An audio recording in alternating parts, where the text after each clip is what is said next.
The Reverend Arthur Maydew worked very hard in a large parish for 11 months of the year.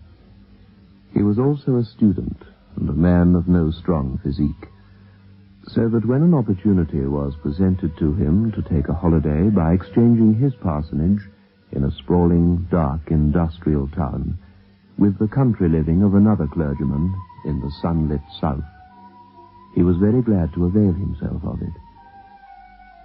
Arthur Maydew had 2 daughters, the heroines of this story set in an English county shortly after the First World War.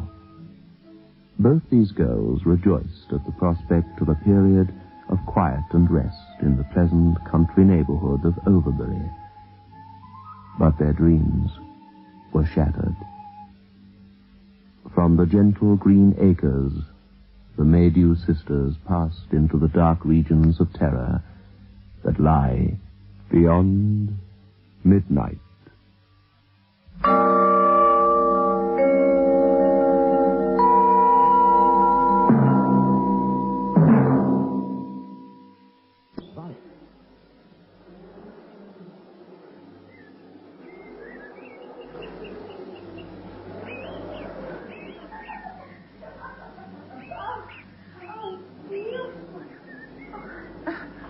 Quite lovely. Oh, Maggie, we shall persuade old Mr. Roberts to exchange Overbury for Father's parish permanently. Oh, as if he would. This lovely place, these surroundings for Sheffield. Oh, Alice, who in all the world would make such a bargain?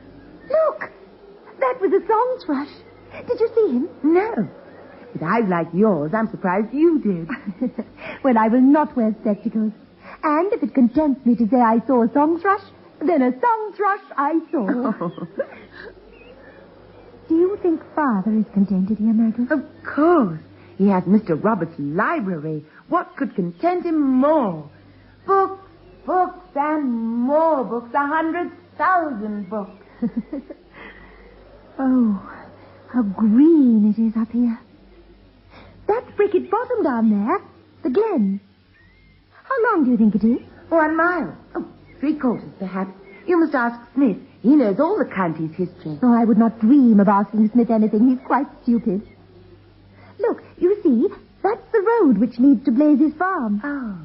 Oh, I wish there were a few friendly neighbors, that's all. Then it would be paradise here. That's the only trouble. Once we've fully explored, what shall we do then? On this side of Bricket Bottom, there's nothing but Carew Court. And that's miles and miles and miles away. I wonder what he's like. Who? The owner, Lord Carew, of course. They say he's one of the wealthiest men in England. I've heard tell that he doesn't have a handsome 25-year-old son, Maggie. Only a rather plain daughter. I was thinking nothing of the sort. I merely wondered what he was like. It is bleak, though, isn't it? All about here. Beautiful, yes, but bleak. Oh, come on. It's getting dark. We must... Tomorrow we'll explore right to Blazes Farm. Who knows? We may be treated to fresh, warm, creamy milk. Alice, look. Look. How very curious. There's a house down there in the bottom, which we have never... Oh, leastways, I have never noticed before. House? Where? Do you see? We've walked along the path down there, but I... Oh, no. There, girl, there. You see? I don't see any house. Oh, you must be able to see it. A quaint-looking old-fashioned house. Red brick. Oh, just where the road bends to the right. See the garden? No. I certainly can't see a house. Oh, Alice, I'm very sorry, but if you don't persuade Father to buy spectacles for you soon, you'll be incapable of seeing anything. Yes, perhaps I can see a house, but the light is getting so bad. Oh, Maggie, we really must fly. All right, but tomorrow we shall come and explore it. Perhaps we shall meet some charming people, make new friends. Wait for me. Perhaps we may persuade Father to desert his books and come with us, too. We must meet the people in the hospital, otherwise Father will be too shy. We can't go tomorrow, Maggie.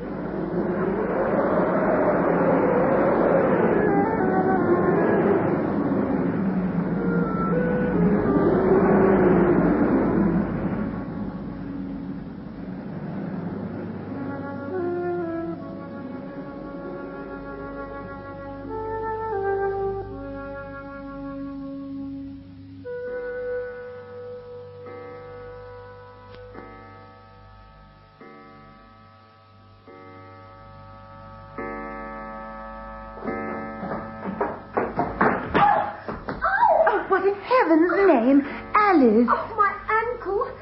Oh, Maggie, help me. Well, why did you come down the stairs like an elephant? It's your own fault. Oh, you told me to hurry. Here, don't stand. Sit down, rest it. Well, I wanted to go to the house. Father's forgotten all about visiting Overbury. We can go this morning. Oh, it's swelling. Oh, look. Oh, Maggie, it's so painful. I shan't leave the house this morning, that's evident. If you wish to explore, you must go alone. Maggie. Yes, Father. If we don't go now, we'll never get away. He's sure to want to go to Overbury. Oh, good. I cannot stand. Oh, go alone and tell me about it when you come back. If there is a house in Bricket Bottom. I swear I saw nothing. I shall see you soon. If they are pleasant people and we are invited to tea and your ankle still pains you tomorrow, we shall take the cab over. Maggie, you are so forward. Maggie, are you there? Now, don't try to walk. Preserve your ankle at all costs. I shall not be late. Tell Father I am just walking. He will be cross if he thinks I have gone to the house without me.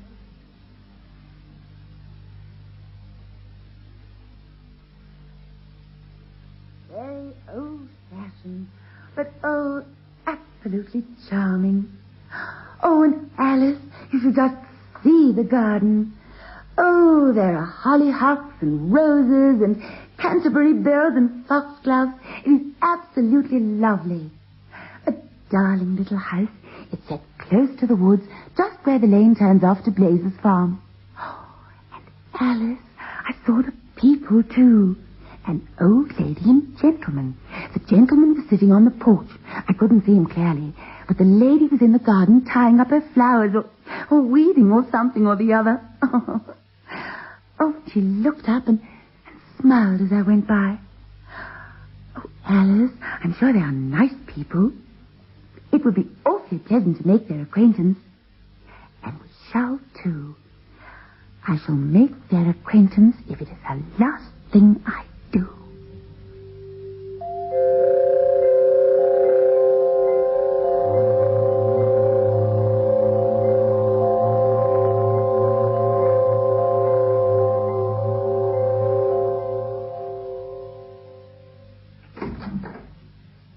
Hello. Hello, you're walking. The ankle is fully healed. I hobble. What's the matter? Matter? Yes, you don't look yourself this morning. Father was not angry yesterday, was he? I'm sure he was not awfully keen on going into Overbury. No, not angry. No, I'm all right. Only I did not sleep very well. I kept on dreaming about the house. Such an odd dream, too. The house seemed to be home and yet to be different. What? That house in Bricket Bottom? What on earth is the matter with you? You seem perfectly obsessed with the place. Well, it is curious, isn't it? I mean, that we should only just have discovered it, and it looks to be lived in by nice people. I do wish we could get to know them. There's going to be a storm. Oh, the swelling just will not go down.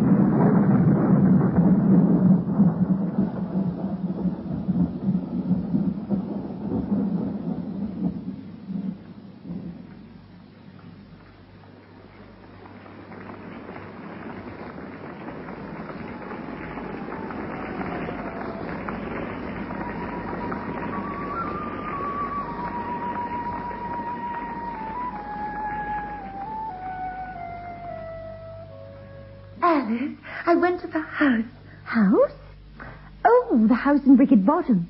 Well? I saw the old lady, and she is absolutely a darling. I believe she simply lives in that garden. Mind you, it's absolutely enchanting. Oh, anyway, she came to her gate and talked with me, and she asked me to look at her flowers. She's terribly keen on flowers. Anyway, the thing is, I was a little shy, I suppose, and she said, "You needn't be afraid of me, my dear. I like to see young ladies about me, and my husband finds their society quite necessary to him." Oh, she's awfully attractive, lovely silver hair. Anyway, she told me about herself and the colonel. Oh, that's her husband. He used to be in India, in the army. Paxton's their name. Colonel and Mrs. Paxton. She said they were awfully lonely at times, and she asked me in to meet the Colonel. I hope you didn't go in. Why not? Well, I don't like her asking you in that way. Well, I didn't actually go in because it was getting late, but... But what?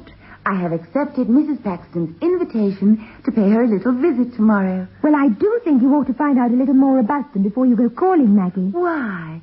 Oh, what on earth is the matter? They're lovely people. How do you know? Well, I'll tell you when I come home. Oh, you would have to go and hurt your ankle. Look, I'll go this afternoon just for a short visit. I'll be back for tea, and then we can have some croquet. You know how happy Father is when he plays croquet. Oh, Alice, don't look so disapproving. Maybe the Colonel and his lady have a handsome son. After all, you're getting awfully old, Alice. 20.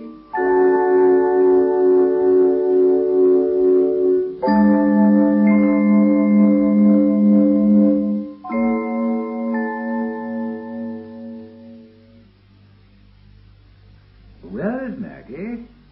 Father? Where is Maggie? Out for a walk. And she's gone to pay a call on some neighbours whom she has recently discovered. Neighbours? What neighbours? Mr. Roberts never spoke of any neighbours to me. Well, I don't know much about them. Maggie and I were out walking the other day, the day before I hurt my ankle, and we saw, at least she saw, a house in Bricket Bottom. Honestly, Father, I am so blind I What can't... house? It belongs to Colonel and Mrs. Paxton, in Bricket Bottom, a little red brick house. Maggie has made the acquaintance of the Paxtons. Perfectly all right. He's a retired Indian Army officer. Maggie went along this afternoon, but she said she'd be back long before this. I am not too well pleased about this, Alice. Maggie should not be so impulsive and scrape acquaintance with unknown people. She said she'd be home early. Well, yes. Had there been nice neighbours at Bricket Bottom, I'm sure Mr. Roberts would have told us. It's getting late. It can have delayed her. You say she saw the house. You didn't. It was getting dark. And you know how short-sighted I am. But surely you must have seen it at some other time. That is the strangest part of the whole affair, Father. We have often walked along there, but neither of us had ever seen the house till that evening. And as I said, it was getting dark. Father, perhaps we should ask Smith to harness the pony and bring Maggie back. I am not happy about her. I'm rather afraid, I must confess. I don't know why. Afraid of what? What can have gone wrong in a quiet place like this? Still, I'll send Smith over for her. Yes. Smith? If you feel you can manage with that ankle of yours, perhaps you'll come too. Poor dear departed mother always swore she would have preferred sons. Less trouble. Oh, not that she wasn't terribly fond of her two daughters, of course, bless her soul, but... Smith, I want you to harness a pony at once and go over to Colonel Paxton's house in Bricket Bottom and bring Miss Maydew home. Well, what are you waiting for, man? Go where, sir? To Colonel Paxton's house. Bring Miss Maggie home. I never heard of Colonel Paxton, sir. I don't know what house you mean.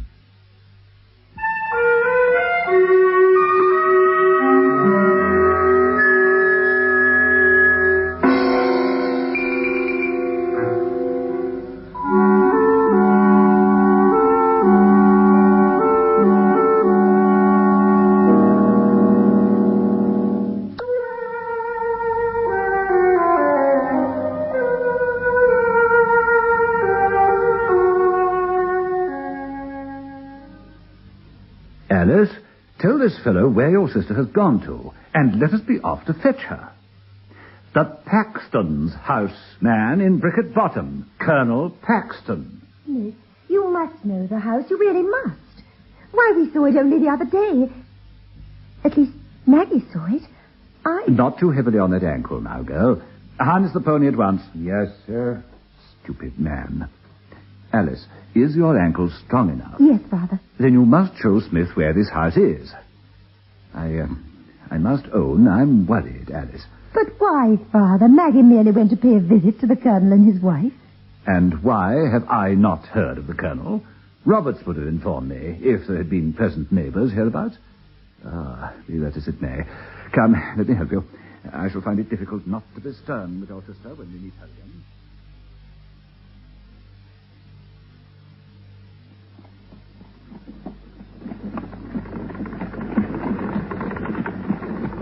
The place depresses me, Alice, that I must own. It depresses me. The country all around is beautiful, but I am not fond of this part. Well, where is the house? At the bend of the road. It should be there. Coming dark. Yet you remember no house, Smith. How long have you worked hereabouts? Nigh on 25 years, sir. I shall be fierce with her, I promise you. Here we are. Smith, it's here. Just...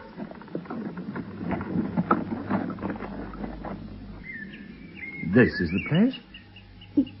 Yes, Father. But there's no house here. Sir? Huh? Look, sir. What? Some part of a building. Here, and here, in the grass. There was a dwelling here at one time. A long time ago. There were terraces here running... what does it all mean, Alice? Are you sure of yourself, girl? You're not mistaken? Perhaps further... No, Father. I promise. It stood here, the house. Maggie pointed it out to me from up above. And she went to visit the Paxtons. Well, then where is Maggie?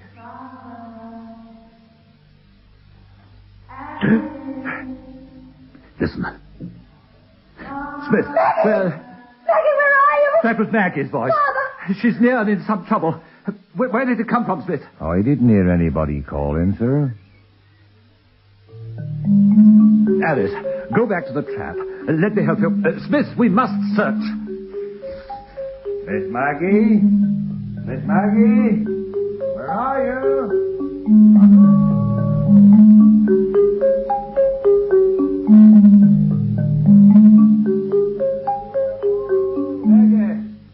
Maggie, we heard you.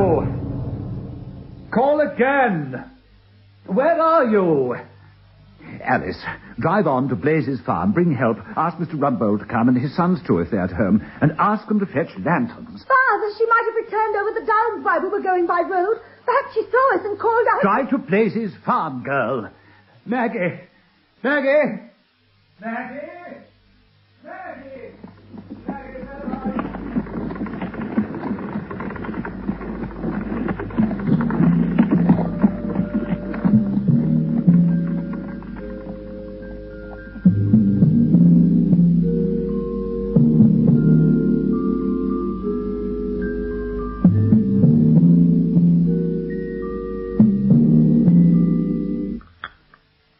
May I offer you more tea, Mr. Roberts?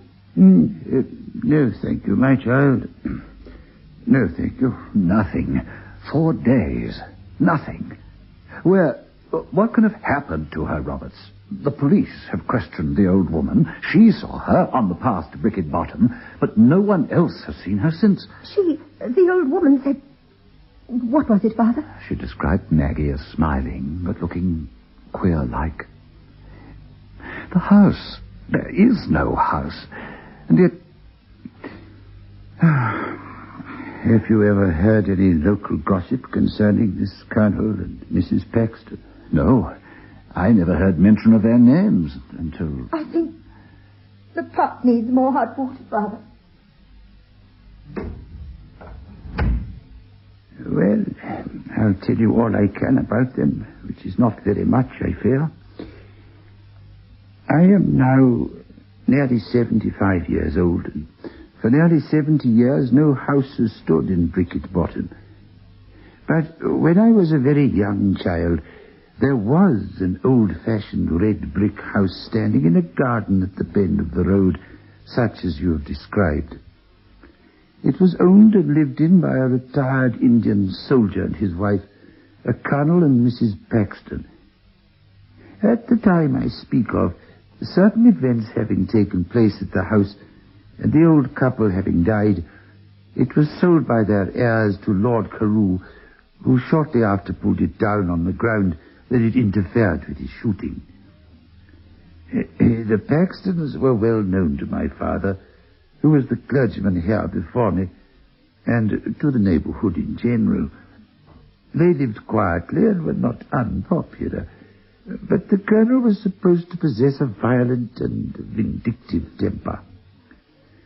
Their family consisted only of themselves and their daughter, the colonel's old army servant, and his Eurasian wife. Well, I cannot tell you the details of what happened. I was only a child. My father never liked gossip, and in later years, when he talked to me on the subject, he always avoided any appearance of exaggeration or sensationalism.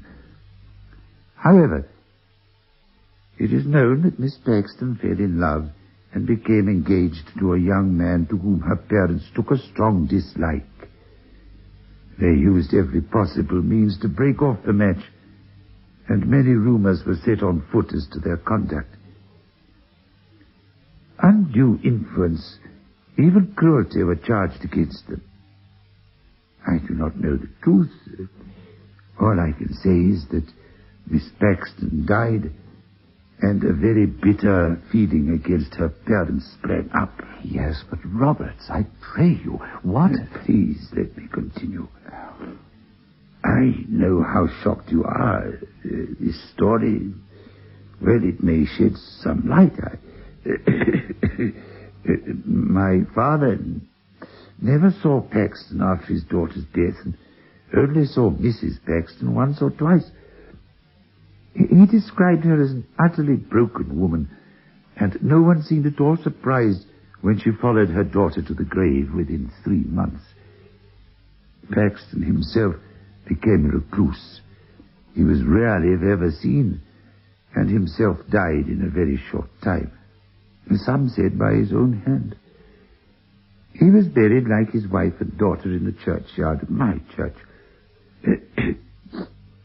The property passed to a distant relative who came down to it for one night soon afterwards. He never came again. It said he conceived a violent dislike to the place. He sold it to Lord Carew, who later pulled it down, and the garden was left to relapse into a wilderness. Those are the facts. But there is something more. I can see it in your face. You have a right to know.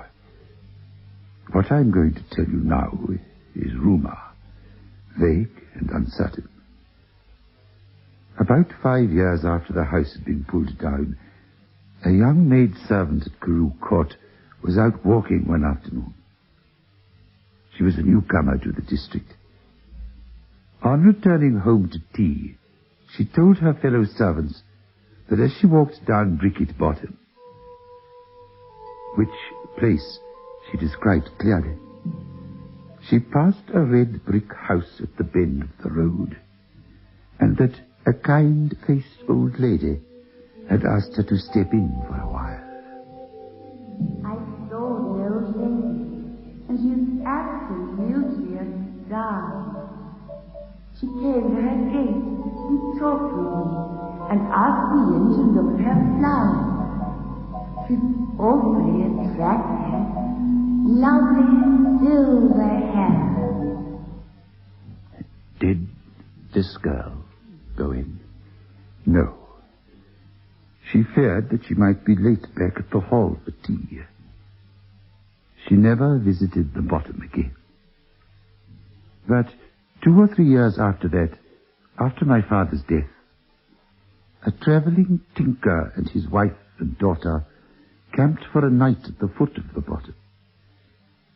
The girl strolled away up the glen to gather blackberries, and she was never seen nor heard of again.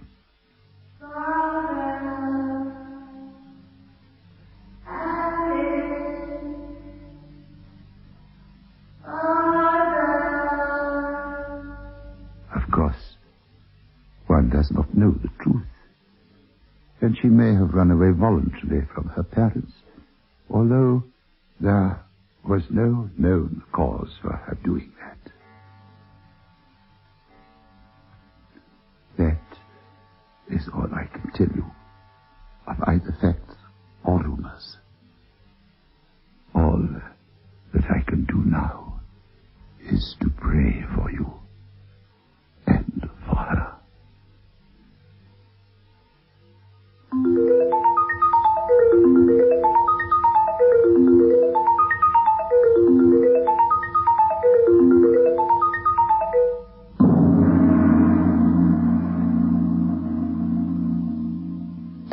Is adapted for broadcasting and produced by Michael McKay.